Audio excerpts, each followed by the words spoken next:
Welcome to Through the Gray's Discussions on Leadership series. I'm Byron Williford, the lead consultant and trainer for Through the Gray. And here we have a discussion that was recorded over Zoom in July of 2020. And our discussion is with Gerry Marzilli. Gerry is a fixture in the Rhode Island manufacturing safety community. He has been for a long time, where he's recognized as an expert in safety practices, safety training, and especially safety leadership. As the president of Safety Coach LLC, he's an authorized outreach trainer for OSHA, holds certifications in first aid, CPR, and AED instruction. He's involved as a safety officer for We Make Rhode Island, on the board of directors for the Safety Association of Rhode Island, and involved in many other organizations throughout the region for manufacturing and manufacturing safety. What we had our discussion about is safety leadership in the workplace, not just safe practices, but actually safe leadership. How do we move from training for safe practices to actually establishing a culture, a leadership culture of safety and accountability? So let's bring in Gerry and get some of his insight. All right, thank you. So we're going to talk a bit today with Gerry Marzilli. Gerry, how are you doing today? I'm doing great, Byron. Nice to see you.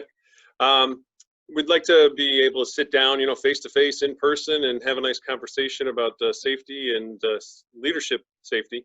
But under our current times, we're not able to. So maybe it's kind of fitting that we're going to talk safety and safety leadership in a remote Zoom kind of session. So let's welcome Gerry. Why don't you give us a little bit about who you are and some of your background coming up into the safety world? Sure. Thanks, Byron. And again, this is a great opportunity, and it is very timely, as Byron mentioned. Again, Gerry Marzilli. I'm recently 2 years retired after a near 30-year career in workplace safety and training at Torrey Plastics in North Kingstown. My background from a long time ago, I was in the education business. Came out of college as a high school history and English, football, basketball, track coach, and that's really what I thought I was going to do for a career. And as times would have it, going back into the mid-70s, teaching jobs were kind of scarce, and after 4 years of one-year contracts, I found myself out in the business world, out in the cruel world of originally railroad construction. I spent a couple of years swinging a hammer in a railroad track gang with Amtrak during the Northeast Corridor Improvement Project. And that's kind of where I got my introduction to workplace safety, because the railroad construction industry certainly comes with many inherent risks and hazards. And honestly, at that time, there was not a major initiative to workplace safety. They gave you a hard hat, a pair of glasses, and some gloves, and said, go to work. And unfortunately, we had more than our share of workplace accidents. And towards the end of that career, I was in that business for about 10 years. I took on a responsibility as a safety inspector. And I kind of got to realize how important it was to spend some time with people to make sure they understood some of the whys and wherefores behind, here's a pair of safety glasses and wear them.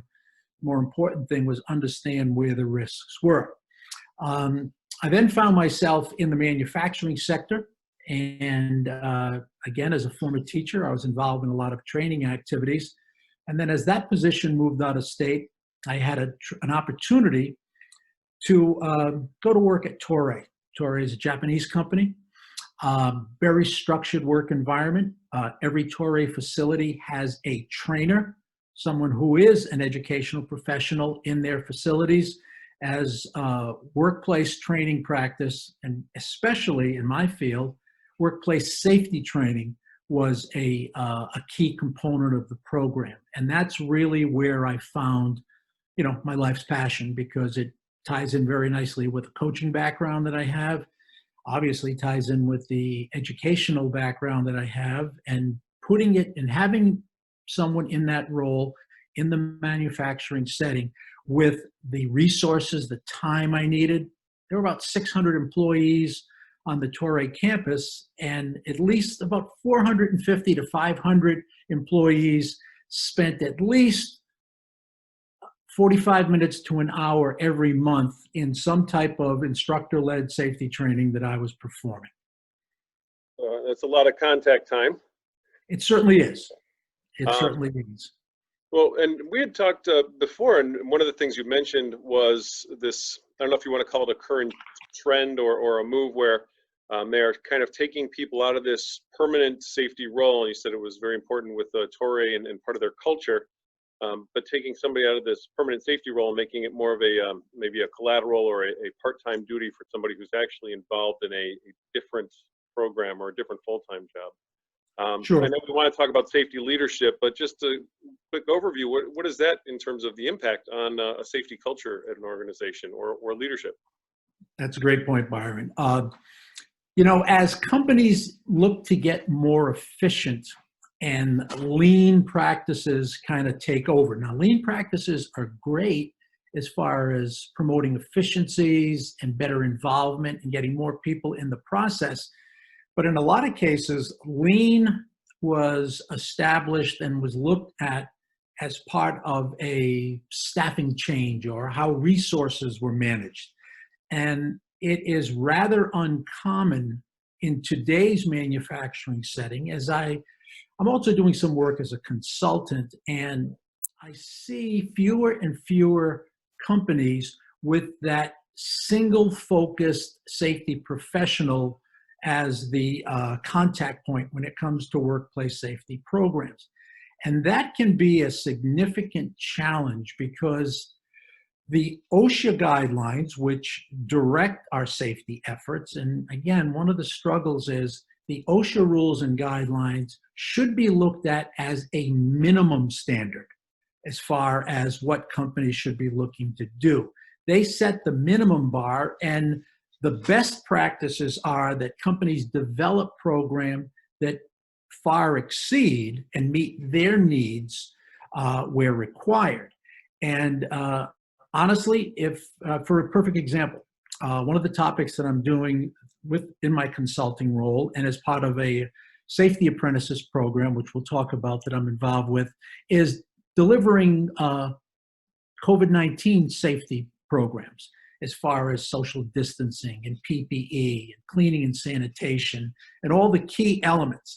So I sat down and put together a program as part of the apprenticeship back in April, and I'm still delivering it to client companies today. And I have had anywhere from 6 to 10 revisions of that program in that short time frame as the standard changes and as the rules change. Quite often, and I hope I'm not offending anyone, but the OSHA standards sometimes are as clear as mud. And in order to find out what you must do, it really takes a lot of time and effort and expertise to kind of sort through the verbiage and find out what is going to actually work to keep people safe. So in a lot of companies, a maintenance manager might take on safety responsibilities. Someone in human resources is quite often given the task without the level of training and expertise and familiarity with the OSHA standards that someone in a shared type of responsibility would have. And it really results in a lower level of awareness, a lower level of training and competencies, and unfortunately, in many cases, a higher level of workplace safety incident rates. And now you say that, well, you kind of preface this with a note back to lean. Is there some concern, and not to try to bash on, lean processes, is some concern that when you go so full into lean and trimming all the fat, taking out all the excess, that if everybody is practicing safety, you don't need that one dedicated role in safety? Is it kind of a somewhat natural fallout from there? Yeah, that kind of is, Byron. And typically, companies find out about it by mistake. Sure. When injuries happen, when incident rates go up. And the incidence rates go up, and insurance costs, workers' compensation costs make up a huge percentage of many companies' operating budgets. And unfortunately, it is measured by something called a mod rate, a modification rate, which what is closely aligned with the injury rates. And as your injury rates go up and your mod rate increases, I've heard of companies, and I'm working with one particular company that saw a 30% increase in their workers' comp expenses over a 2-year period based on a spike in a particular injury type that was aligned with a lack of training. And in their particular industry, it was leading to an increase in these particular injuries, and it became very expensive. And they end up bringing a consultant in that I was doing some work for, and really what the need was a training need. So the adverse effect of not being aware and not having the proper level of competent leadership is costly in the long run. Yeah, so as much as we're trying to save costs by going in one direction or maybe cutting out what might seem as a too much of an oversight role, you end up costing more in the end. So looking Exactly. at the return on I used to use the real bottom line. Exactly. I used to use a line with training. They say that time is money. And I would always counter with the fact that there is no better time and money well spent than the time to provide training and information to make that employee more aware, and it has a direct result in reduced incident rates. Well, we've spent a little bit of time about talking about training or making the employees more aware and more safe at the work site. But what is the difference for the rest of us here between delivering safety training and managing safety leadership?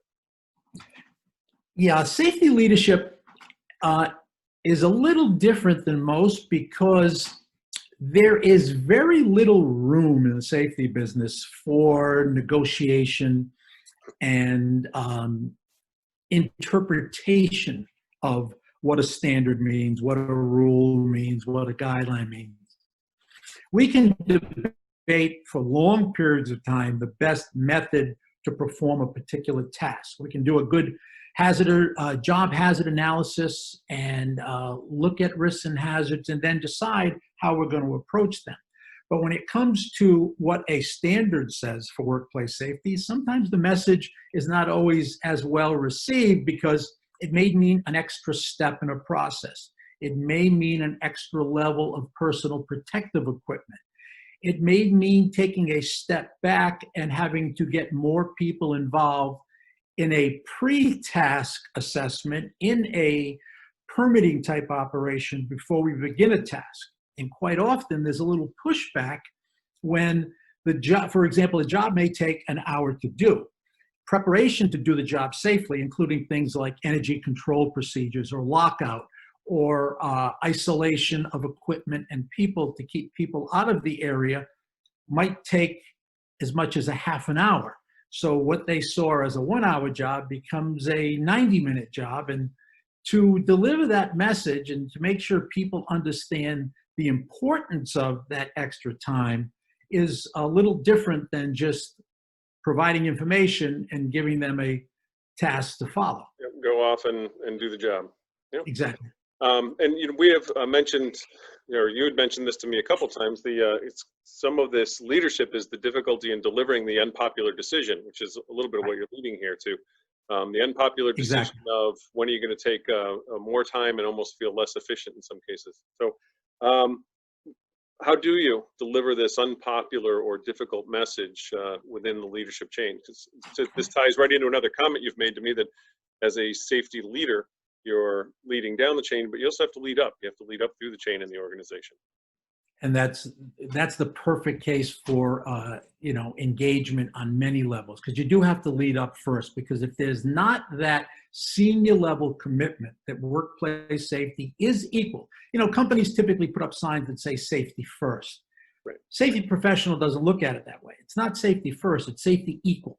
Safety being equal to productivity, quality, profit, because those three things go together so well. At Toray, the Japanese had a symbol for safety that always included a triangle. and safety was in the middle of the triangle, but the legs of the triangle include productivity, profitability, and quality. And they all have an equal role in the company's success, but it has to start at the top. And again, people used to laugh at me when I said I had the best job in the company, because I had a job that was supported by the highest level of management, because the Japanese especially, and all of our senior management, especially when it turned to U.S. Senior executive leadership, they all took on that same responsibility, that our first job was to keep people safe. And but sometimes when I would ask for a little extra time, as long as the message was clearly received that it was about keeping people safe. So you got the difficult message that, hey, it's going to take us a little bit longer to do this. As long as people understand, and you can, justify the extra time with it is the safe way to get the job done. And in the long run, it's going to save us time, because after an event happens, I'm not going to say waste, but we take a lot of time gathering the information in the investigation process, as well as the corrective action processes that have to follow. That time would have been much better spent in a little bit of upfront training and awareness to make that message clear. And again, the next round of them, and it becomes more of the ingrained in the culture earlier. Exactly. I mean, the conflict that goes along with it. Sometimes you're dealing with an unpopular message, but as long as you can clearly state and communicate that the ultimate goal of this is to keep people safe, it doesn't become too difficult of a discussion. Well, you said you've come up through the training world, right, with your education background and training, and then into the safety realm. There's some similarities there, being a professional trainer and you being a professional trainer yourself. People often struggle on how do you measure the effectiveness of the training? How do you show the value of the training? So what are the challenges with convincing leadership and showing the value of the safety process? Because if nothing ever goes wrong, how do you know it's because of what you put in place, or it's just good behavior, or the opportunities wasn't there for things to go wrong? Well, there are inherent risks and hazards in any task, whether you would think it is a very simple one of being in an office. Ergonomic issues cost money. I did an ergonomic training this morning, and as we talked with the folks in the group, it was pretty clear that there are challenges everywhere. And a lot of it comes just through a heightened level of awareness. Just adding the additional step of taking the time to think before we act, which is a simple safety message, affects every part of the organization. The same mindset that keeps someone safe also ensures quality product, making sure that we are following all the steps in a job procedure for customer quality, because the customer satisfaction is what makes companies successful. Making sure that we rearrange our workplace, make sure our workplace is in safe condition.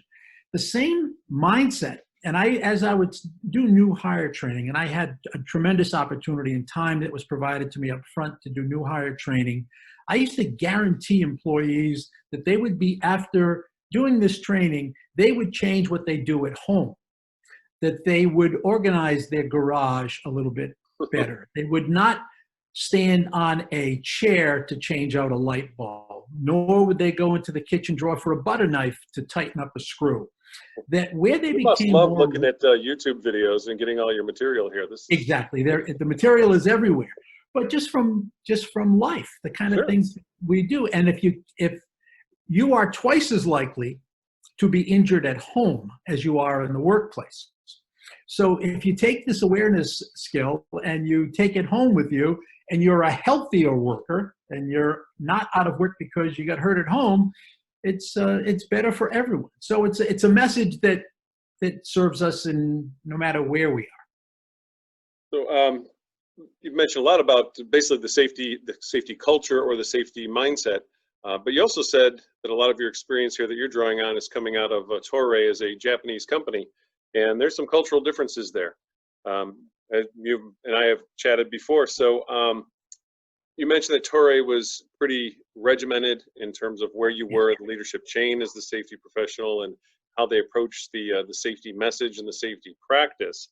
How different is it to step out of Torre in that regimented, that Japanese-owned culture, and then go into some of these other organizations in your consultancy and see the difference in the way safety is ingrained in the organization?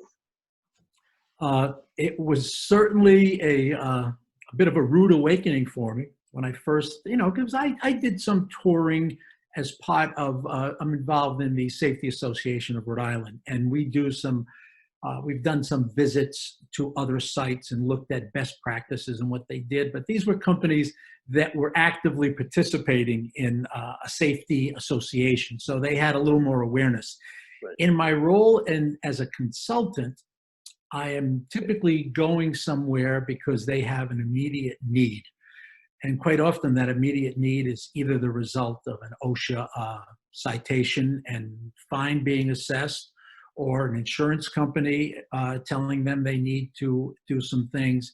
And this is where, as we originally were talking about, there is a real lack of that safety culture in a lot of companies. And it's not that they don't want to do it. They're in a situation where they don't have someone who is ready to do it. And that kind of leads me to another activity that I'm involved in. I spend some time with a real jobs apprenticeship company called We Make RI. And they are an apprenticeship company with their primary focus being training people for CNC apprenticeships, the traditional apprenticeship with some classroom training and on-the-job activity that results in a certification that gets people into better jobs. Well, we actually developed a safety apprenticeship where I'm going to some of these companies that have a need and presenting them with a training program. It's a year-long program. The participants in the program get a certification as an occupational health and safety technician. They receive OSHA 10-hour certification training, which is basically that safety driver's license. It heightens their awareness. Is something that most all employees would get, or is this above that? That puts them at like Typically, a higher level. Typically, and it's kind of interesting that some of these people who are in the apprenticeship that get this training are at a technician or maybe a team lead position, kind of like our emerging leaders in the leadership partnership. And typically their supervisors and managers don't have it. It's not, OSHA doesn't mandate that people have the certification or companies have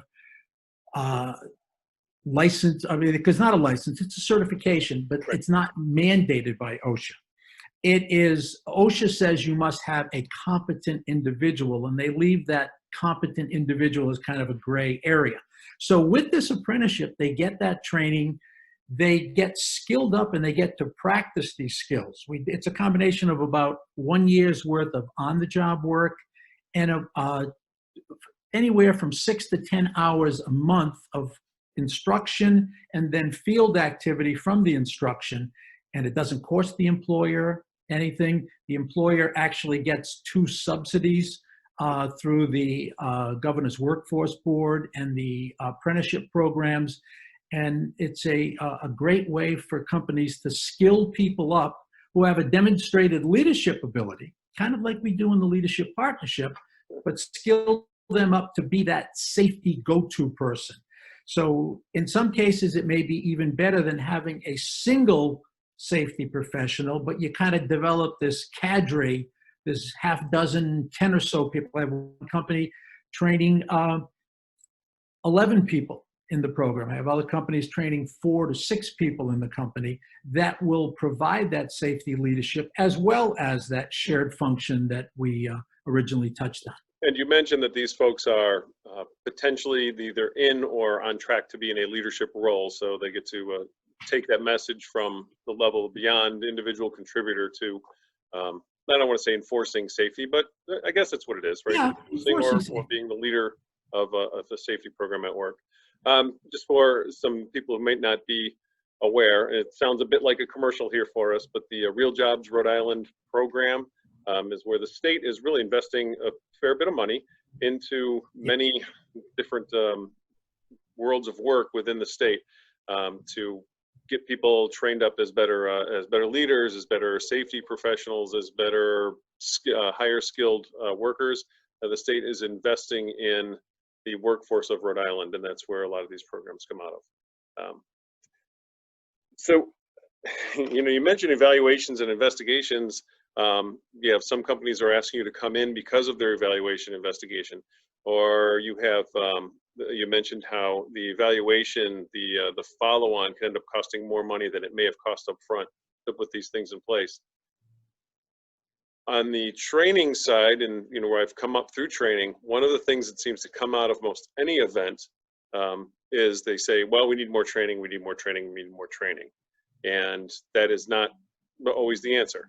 Part of the evaluations will often say it's not a training need. People know the information, they just might not be practicing it. So do you come across this? How does that affect the notion of leadership within the world of safety, where people want to say more training? And you can kind of point to the regulation and say, we know the rules. Well, now what do we do about it? Well, one of the key things that comes along with the safety training is the understanding that you've got to reinforce the training. It's got to be how you do your jobs. So a lot of it has to do with providing positive reinforcement when people are doing the right thing, and then learning the message on how do you provide feedback to someone who is not following a rule or guideline without it making it too contentious. That making sure the person understands that it's not about catching them, but modifying behavior. So a lot of what we do in the safety apprenticeship, and it's good basic safety practices, is behavioral-based safety. DuPont studies and anyone else's studies will tell you that more than 90% of all workplace accidents, incidents, and injuries are the result of unsafe behaviors. By no way, shape, or form is someone trying to get hurt, but they take a shortcut. They feel they're in a hurry. They are feeling pressures from productivity, and they take a shortcut, and they'll put themselves at risk. They know they're putting themselves at risk, right? Yes. In many cases, sure. So you try to instill in these emerging safety leaders how to deliver that message so the person clearly understands that it is their responsibility to take that step back and think before they do the job, and if they need some outside assistance, to ask for it. Because most people, their primary concern when they're at work is get the job done. And they think they're doing it for the right reasons, but it can have some terrible results. So do you still see some of this notion where I'm a new employee, I go through my training, my indoctrination, I go through all my safety protocols, I know all the rules, I'm ready to go out to work, I get out on the manufacturing floor, or even if it's in an office environment, wherever it is, and one of my senior members, part of the supervisory staff, looks at me and says, yeah, all that stuff you learned in those classes, that's not how we really do it here. And now I've got my whole message tainted by the experienced people that I'm going to work with every day. Right. That's where that's where that top-down safety leadership has to be part of it, is that, some of the best managers manage by walking around, and where they see that type of message, where they see that activity. And all you got to do is listen to people, and people will tell you these kind of things. So you've got to have that. There's got to be that culture that's developed within a company to be successful in anything, whether it's productivity, whether it's quality, or it's safety. And a lot of it is based on that communication. And where that example is not being set, then someone at a higher level has got to recognize it and address it. It's that most valuable asset that we have is the people that perform the tasks. And if we don't keep them safe, and if we don't really instill in them that this is the correct way to do the job, and this is the only way you should be doing it, and don't be afraid to speak out if that's not being supported, that's key, because employee retention is so important. It's so important to keep the people you have, you invest in them with training, and you keep them there, because that skill and value that they develop over 2, 3, 5 years is their worth, it greatly increases rather than having that revolving door type of, because where people get hurt, people don't want to work there. The word gets out. Where companies have high incident rates and they always reading something about it in the newspaper or online or in a news story, that's not the kind of place where people say, yeah, that's where I want to go work for the next 10 years, because if I know I'm putting myself at risk. Whereas the opposite side of that, where companies have good safety culture, the word gets out. And when you're doing an interview with someone, I was involved in interviews at TtG, it was pretty widely known that from day one in our process that safety was a key factor, and we promoted that, and that's why I think that has a lot to do with the retention levels that successful companies have. And it's interesting because you're basically saying you have to believe in people's welfare, or at least get to know the people and invest in the person as a person, which is a lot of what we say in any leadership training. Right. But I do want to ask a little bit of a question about some of the differences in leadership.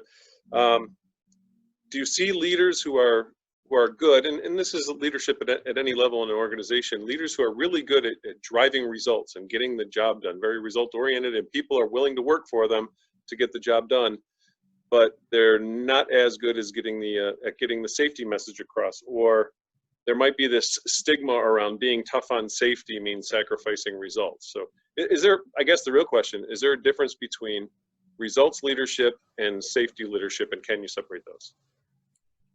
I really don't think there is, Byron, and I don't think you can separate them, because at some point in time, if safety and the welfare of the people is not, equal to the responsibility of being productive and profitable, if they're not at an equal level, and it's going to affect the other. It's a balancing act, and you have to keep that balance being level. You have to have that, and the most successful leadership, and I worked for some excellent leaders in my career at TtG, and they always said a very clear message that that was number one in their, and they practiced, that was number one in their mind, that I had presidents that were, industry leaders. And if someone would get hurt, the first thing they would do to that person who was injured, they would apologize to that person that we let you get hurt. We did not provide either enough training, supervision, the right tools to do it, and they really took that seriously. I think that comes from the Japanese. That's a very typical of the Japanese leadership in general. When they do, we talk about the investigation process, and it's part of one of the things I train in the apprenticeship program, is that it's not, the old style of investigating incidents was to assess blame. And blame is no part of the corrective action process. When someone gets hurt, basically, rather than putting the blame on the person, the system is what failed. Something in the system, whether it was in a training, whether it was in a supervision, or whether it was an equipment maintenance issue. Those are the systematic things that we have to make sure are up to par to prevent these things from happening. And if you're going to be a leader in safety, it's not based on how loud you can yell. It's not based on how sneaky you are coming around a corner and catching someone doing something wrong. It's about how well you can deliver the message of the importance of following the steps in the procedure and wearing the PPE. It's a hot day in the factory, and wearing that glove and that face mask, no different than a cloth face covering in a pandemic, is uncomfortable. But guess what? It's much better than the alternative. If you take off a pair of glasses because you're sweating and you're working around an operation that can splash something, you're going to sustain an eye injury. So you put the glasses on, and when they get fogged up, you step away from the operation, clean them, and then go back to it. You don't sacrifice the little things, because if you sacrifice the little things, the bigger things will get you. So it's making sure that people clearly understand it, and we live it and reinforce it every day. Because as I train leaders, I say, if you walk by someone who is not performing a task in a safety fashion and you ignore it, your silence equals consent. What you must do if you see them, no matter how busy you are, is excuse yourself for that. If you're on the way to somewhere else with someone, you stop for a minute, you take 30 seconds. Hey, I noticed you had your gloves off while you were doing this. You know that there's a nip point there and that edge can be a little rough. Please make sure you get your gloves on all the time, because the last thing I'd want to see is you getting hurt. So we all set with that? And then you get a little agreement from them. You thank them for taking the time to do that. And then on you go. So that might have been 30 seconds out of your busy day. You didn't yell and scream or point at the person. Right. Yeah, which is, that's that can be a pretty typical approach, because it's quick, it's fast, it's effective, right? Walk by, yell, put your gloves on, make a scene. But as soon as you walk away, what happened after the fact? Whereas if you took a little bit of time with someone, you respected them, you treated them the same way you wanted to be treated. And that would be part of it. You know, you learn early on. And again, a lot of my background comes from a coaching background. And a lot of times you don't get to pick the team you're going to coach. And there are some people that you can address by just presenting the information to them and they'll get buy-in. But then there are those others, but they're just as valuable to the team's performance. If my offensive linemen don't understand what blocking assignment is going to work for them, well, that running back is not going to look very good. And if that person really doesn't understand, or they're not buying into the following the rules and guidelines, it's going to affect the entire group. So you've got to make sure that your message, for some people, it's an easy delivery. You show them the information, you give them the PPE to wear, and they wear it. But you got to address all of them in a way that gets everyone pulling in the same direction. It's nice. Safety equal. Safety is equal. Yep. So, and I like the notion about it's not necessarily, the individual. If something happens, it's not always just the individual. It could be the entire system, or we should at least look at the fact that it could be the whole system let down, right? Was it a handful of Marlins players, or is it the MLB's process? All right, they're in the division. We can pick on them. So,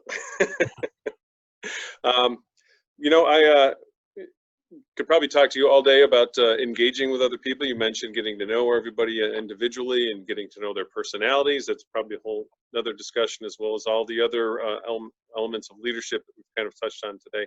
But I really appreciate your time. This is wonderful. It's a great message, and I like being able to separate out the safety message versus safety leadership, and how do you get that message across? How do you act as a leader that instills that safety in the culture? So any parting words for us before we finish up our conversation? Sure, Byron. Always looking to spread the message. Always looking to get more companies getting the skills they need to get their people working safer. I mentioned before, companies called We Make RI, and their website is wemakeri.com. And they provide training for job skills training for, machine operators and technicians, but they also have this safety apprenticeship program. And you can feel free to reach out to them and tell them, hey, this may sound like a good idea for my people. And you'll end up seeing my mug come and get together with you and put together a program and start a training program to skill up those people who have those concerns, so you can have a wider range of people delivering that safety message. And then, that's what's going to work. It's about people. And if you give people better tools to work with, you're going to get a better end product. And it's no different with any kind of training. Well, thank you. We'll make sure to get that information about some of your certifications, a little bit of background, and the We Make RI, some notes on the apprenticeship and other organizations are involved with on the site with the video or podcast on this. Well, thank you very much for your time. Great message. Great talking to you as always. And I look forward to next time we get together. Great, Byron. Take care. Stay safe. All right. You too. Thank you for joining Through the Gray's Discussion on Leadership series. Hope you found it interesting and insightful. If you want to get a hold of Gerry Marzilli directly, his contact information is here. It's Coach Zilli. It's Coach Zilly, all one word, at AOL.com. You can also see all the goings on for Through the Gray by going to our website at throughthegray.com. Drop us a line at hello@throughthegray.com. or reach out to me directly, Byron D, at throughthegray.com. We're present on Facebook, LinkedIn, so there's lots of ways to catch up with what we're doing, see what we're involved in, and find out how Through the Gray may help you. And as we say it through the gray, it's through the gray because business leadership is never always black and white. Thanks for joining us.